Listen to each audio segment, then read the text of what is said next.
So to paraphrase the question, has to do with how do you communicate and educate board members about the topics in advance of the board meeting? A lot of times they don't have time to kind of synchronously have a conversation, but they're appreciative of the fact to get a quick email in terms of to the point what's going on, what are the big issues, and they can choose to respond if they want. I've also seen people who will periodically, once every two or 3 weeks, just do a 10-minute call with individual board members through phone, just to keep them abreast. But what I like to see when I'm on a board is the board book, the material sent out enough time in advance that you can read the material. And then the board meeting should not be spent reviewing a presentation of, the marketing strategy or financials or whatever. That material should be sent out in advance, and you should be having a discussion of that, but not just passing facts. And would you say enough days in advance is a couple days or a week, or what's the rule of? Well, most board packages you get? It depends on your board, but certainly a couple of days in advance. I mean, that's sometimes hard to do with a startup, and so in a startup, sometimes you do it in a pretty informal way, like an email. It might be an email the night before, and then as the company gets, because startups are pretty volatile in terms of what's going on, and then as the company gets more mature, it might be more of a formal board book, and it might be more like a week in advance, or half a week.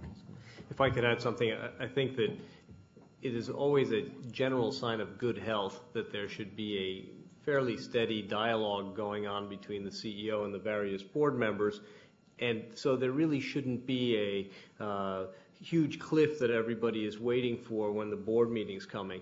I can tell you that in my personal experience, there are two things that really worry me about the health of the board relationship with the CEO. One is if we're getting a phone book of information just prior to the board meeting, because that shows, to me, some disrespect to the board, because buried in there is going to be some really important information. And if the CEO can't put that information in a context that the board can clearly see what's most important or what the CEO views as most important, that's going to, at a minimum, chew up a lot of time that shouldn't be chewed up. The other thing is that there should never be any surprises at board meetings. And that doesn't mean that there shouldn't be debate, but there shouldn't be issues that are just brought up that nobody has a sense of prior to the board meeting, because that makes for issues. You'll find that a lot of the board work gets done not necessarily in the boardroom, because that boardroom is a very concentrated period of time, especially if you're sitting in a meeting and you're spending a couple hours plus on procedural compliance issues for a public board. I mean, you've got to make sure to get that really important content thought through and discussed. If I could just add one more thing, the good boards that I'm on spend a significant amount of time on context setting information. So by that I mean educating the board about aspects of the business in areas which are not immediately actionable, but are setting context so that when important decisions need to be made, that context is there. And that's part of the CEO's responsibility to provide. You go visit a sales office, you go meet people, you hear about some aspect of the business, you go on a sales call, you do all of the kinds of things which are context setting and understanding the business. How do entrepreneurs do due diligence on their prospective board members? It's like doing any other due diligence that you do. The best way to do it is you usually can find out what other boards the individual sits on, and you pick up the phone and call the entrepreneurs. And particularly, what I find, at least if we're talking about venture capitalists, if we're not 100% referenceable, shame on us. If they're not willing to have you speak with every one of the entrepreneurs that they've worked with, I don't know any venture capitalists who wouldn't allow you to do that and who wouldn't be willing to make that introduction. They all would. Now, that doesn't mean all those references are going to be glowing, because certainly there are always issues, and sometimes there's a disagreement. But they should provide that for you. And if they don't, And usually that information is pretty easy to find. You go on VentureSource and find it. Strategic board members is certainly a little bit more difficult. That's why I think, again, it's like any reference checking in a diligence, it's the references they don't give you where you get all the information. So you work your network and you triangulate into people that they know, so don't depend on their introduction. So if you have a separate CEO and chairman, what's the range of duties for a chairman? How has that position played out? Public company or private? Private company. Young private company. Maybe I can take a stab at that first. I think it's really important to separate several roles here, but actually I'd go a step further because there's the whole issue of there's chairman, there's lead director, there's CEO. And everybody plays a different role. It is not necessarily the case that your lead director is going to be the chairman of the board. It's not necessary for the CEO to be chairman of the board. Part of it is you've got to look around the room and see really what roles people are playing. Part of it, one key element for every, in my opinion, every venture board director is there's mentoring of the CEO. And there is going to be one director who is going to have a closer relationship with the CEO. Now, what is that director's relationship to the rest of the other investors and directors? Should that director, who's really got the closest relationship with the CEO, also become the lead director? You also have to look at how big a check that director has written, what kind of status. So you've got to really do an assessment here of how everybody fits in the social pecking order, in the economic pecking order, and then make certain distinctions. I've found, personally, I'll play a consensus building role whether or not, I haven't been lead director in any one of the companies, but then that's not the role that I play, right? I play a complementary role to that lead director. And also, there's a dynamic that occurs a lot, is you can be an influential director. That doesn't mean that you may be closer to the CEO and more of a mentor, or you may be the bad cop in that relationship that still have an influence. So I think you've got to really identify first, what's the raw talent you have on the board? And then you have to make that distinction. You may need to blend some roles and have somebody be chairman and CEO, or have the lead director be the chairman of the board and not the CEO. But I think you're on the right path thinking of it. It's one of those things, I can't give you a set rule and say this is how it goes, because it really depends on who's at the table. So the question has to do with the lower level of corporate governance presumed in emerging countries like China, and is that a problem or an opportunity? Both. Okay, next question. I'm not sure we've had enough experience in China to really know, to have lived through, the problems of corporate governance in China. I mean, it's clearly a very different world in terms of expectations. Silicon Valley is in many ways amazingly sophisticated in terms of people's expectations about what the process is. And it's even true outside of Silicon Valley that levels of expectations about corporate governance and how what a healthy board looks like and so forth are very different. And they're certainly very different in Europe, and they're very different in China. I completely complete with Pascal. You do it in a behavioral way. You have to. These are small groups of people, and their behavior is not defined by a set of rules, and they're not defined by organization charts. You got to go look at the small group of people and say, how does this group of people fit into good corporate governance practices or not, and what rules do we have to make? How do they have to be managed?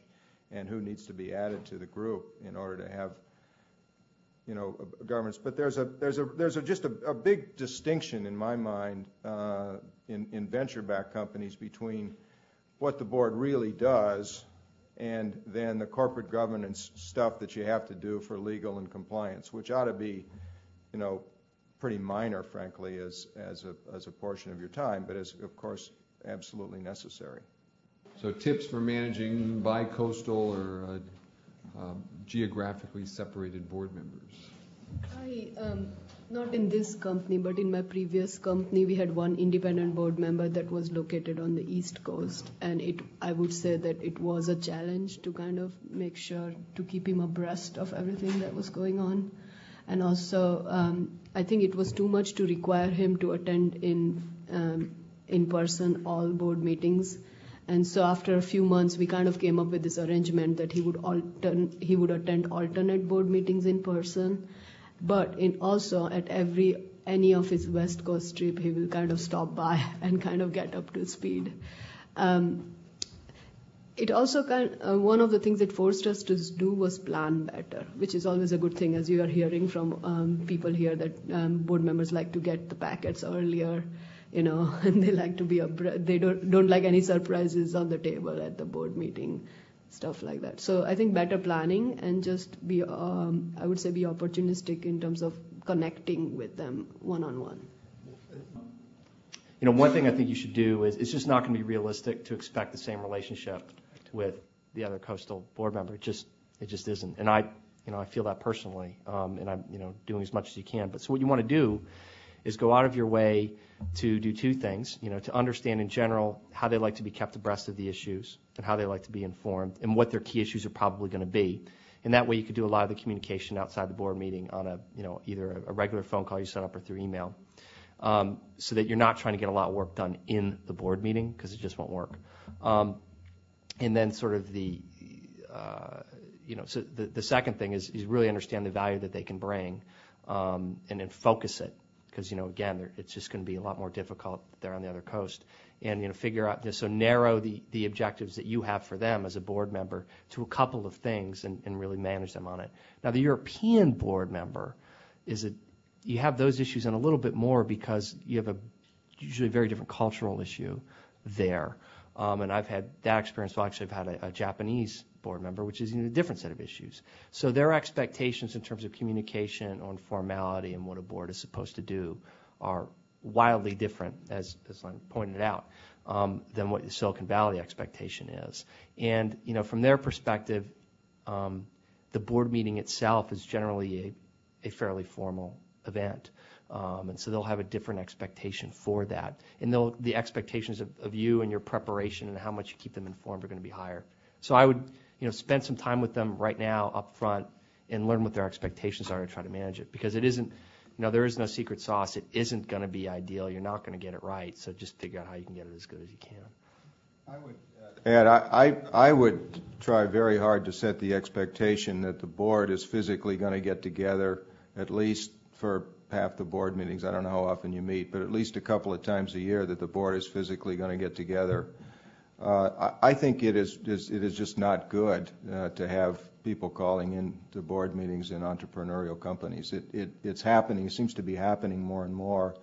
But I think it's not good. And I think that particularly in selecting investors, if I were an entrepreneur, I would pay a significant premium for selecting somebody who's going to be physically present at the board meeting rather than who's going to be calling in. I agree. Yes. So I'd add one logistical thing here. If you can, do you guys have video conferencing facilities? Well, it's worth doing. I'll tell you, I have the most challenging situation perhaps at the table because we took a small software company and merged it with that's in San Jose and merged it with a division of an Israeli telecom company and now have a large company with almost 300 people, half of whom are in Israel, and we have 2 independent directors who are in Israel, and we have a 10-hour time difference. And it was not working. And so we in fact have increased our frequency of board meetings and are requiring them to fly over, so they've got to show up in person. If they really can't make it, they have to be on the video call. And we go over to Israel at least once a year. And that means a number of people from Silicon Valley all trucking all the way over to Israel. So you've got to be face-to-face. Video conference does help, but it's not perfect at all. So do you ever use either intermediaries to help facilitate board meetings or coach CEOs? Yes and yes. Yes and yes. So in one of the conclusions in our white paper is that boards need to do more retreats and that they should use intermediaries to help facilitate those meetings. And we absolutely work with CEOs at different times and bring in consultants to work with them, particularly if they've got an area that requires improvement and it's going to take time. Sometimes also I would add what I have found in my experience is one of the board members would step up and become the intermediary if there is too extreme polarities on the discussion topic, and that works to kind of break the ice. So how often do you ask the CEO to step outside so the board can discuss the CEO's performance? I'll tell you one philosophy that I have personally, and actually our firm has a little bit on CEOs. It might give you a little perspective, because one of the things that I always heard a lot when I was on the other side, entrepreneurs, or you talk to other entrepreneurs or startup managers, and they say, God, the CEO is completely dysfunctional, and the board took 2 years to figure that out and fire them. Why does it take so long? Why doesn't the board act? Why doesn't the board do this? Well, there's a reason for that, besides just the board, the obvious that you could say is, they're asleep at the wheel. And that is, in certain types of companies, I'll try to be specific. In my view, for instance, in application software companies, that you find, there are always exceptions to the rule, but the most successful ones, and most often the successful ones, have the CEO and the founder are the same person. That person takes it from kind of zero to IPO and beyond, because an application software company is about domain experience and knowledge of the business problem and ability to sell and communicate that to the customers. And the customers are buying that CEO as much as they're buying the company and the product. So, removal of that person for some personality reason or probably some operating weakness that they have, oftentimes, is like a heart transplant, on a patient. It's doomed in many cases to failure, and it's the very, very last resort, in our view, on that type of a company. We don't look to replace founders, particularly in application software companies. We try, in fact, we generally won't back application software companies if we don't think the founder can really be the CEO. Now, it's different in other companies. So what you do is, so that's why we generally would look to complement that CEO with some other executives. And sometimes the problem you run into is that it's hard to find the great operating executive, or the great CFO is what you always hear. Oh, he just needs a great CFO, or she needs a great CFO to help her out. Those people won't report to some incompetent, CEO. So, and when it does happen, and you're in one of those situations, the reason it takes a long time is you realize how detrimental it can be for the company. The best thing to do is have those expectations set up front. So that being said, in the real world, how often does it happen? Occasionally it happens. And, we don't do it in the board meeting usually. It's usually after the board meeting or outside the board meeting. I think one of the questions you asked is how frequently does the board, quote unquote, evaluate CEO performance? And one of the things, for example, we are doing cross-company focal reviews, a big one annually and then a small one on a 6-monthly basis. And at those juncture point, I encourage my board effectively to do the same for the CEO as well.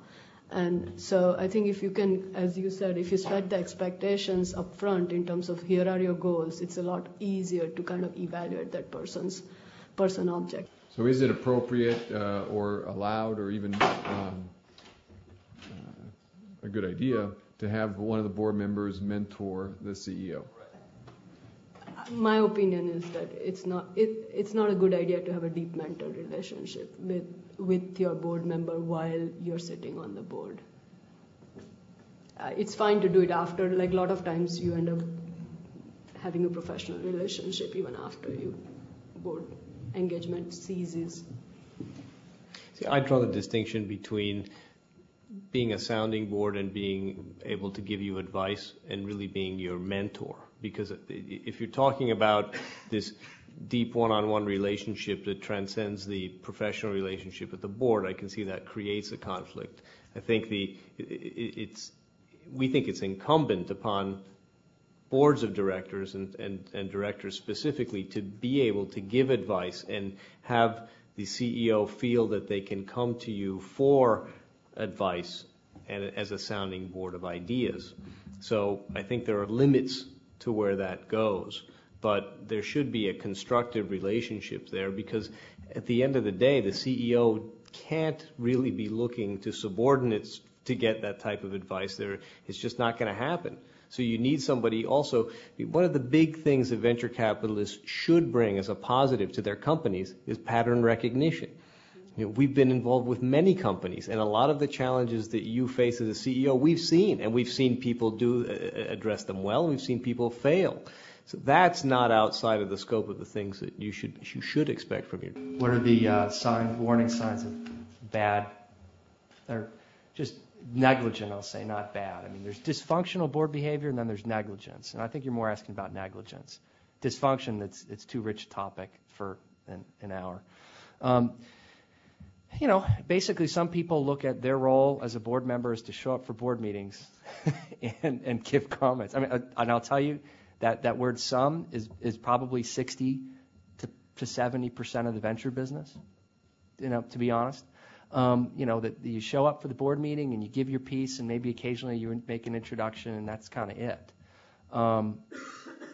So that would be, if you're having absolutely no contact with your board member outside the board meeting, and they're not asking hard questions in the board meeting, that's generally just what happens. People just don't do anything outside of the board. That being said, the flip side, the other behavior that you want to avoid is what I discussed earlier, is when they're trying to run your company for you, and they're telling you what to do.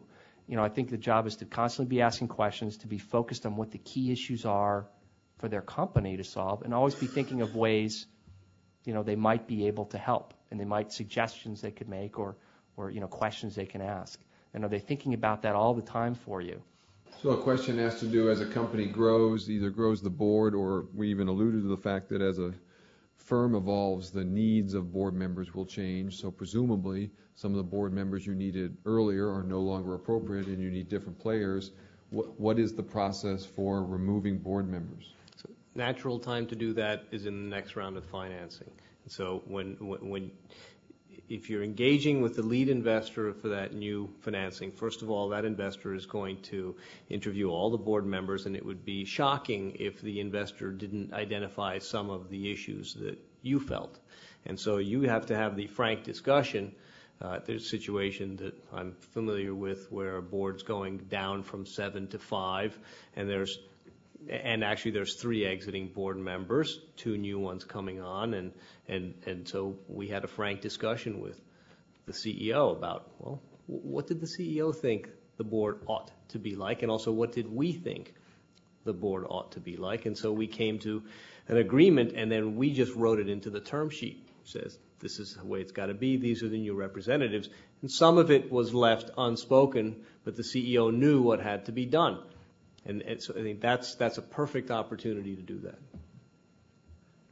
And in fact, usually you have to do it that way, because many times the investors will have board seats that are created in the articles. And unless you can get them to waive that board seat, you can't change.